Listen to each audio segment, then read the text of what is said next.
पालिमकर बाबा परमपूज्य देगावकर बाबा परमपूज्य खांदारकर बाबा परमपूज्य कपाटे बाबा, सर्व साधू संत, माझे आई वडील, आजी आजोबा आणि सर्व घुमारा ग्रामवासी, मानभाव पंथात श्री दत्तात्रय प्रभूंच्या अवतार हा त्रेतायुगात पिता अत्रि ऋषी पासून माता अनुसये यांच्या गर्भी जन्मलेला अवतार होय. पौराणिक किंवा इतर संप्रदायांच्या मताप्रमाणे मानभाव पंथीयांना श्री दत्तात्रय प्रभूंचा अवतार हा ब्रह्मा विष्णू महेश यांच्या 3 शिरे 6 हात हे मान्य नसून ते त्याला परब्रह्म परमेश्वर अवतार किंवा उभय दृश्य अवतार असे मानतात. श्री दत्तात्रय प्रभूंच्या अवताराच्या ज्या काही लीळा आहेत त्या लीळात या अवताराचे विशेष तत्व दिसून येतो. श्री दत्तात्रय प्रभूंचा अवतार हा उभय दृश्य अवतार असल्यामुळे हा जीवांचा उद्धार करणारा अवतार होय.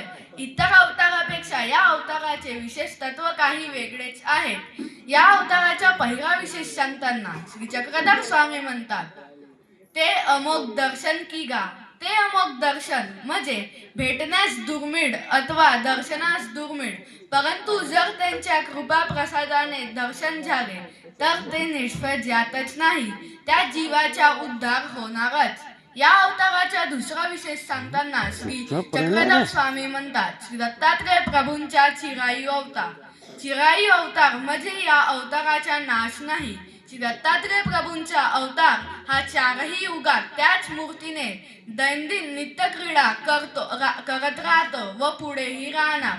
या अवताराचा तिसरा विशेष सांगताना श्री चक्रधर स्वामी म्हणतात, श्री दत्तात्रय प्रभू मार्गाशी आदिकरण.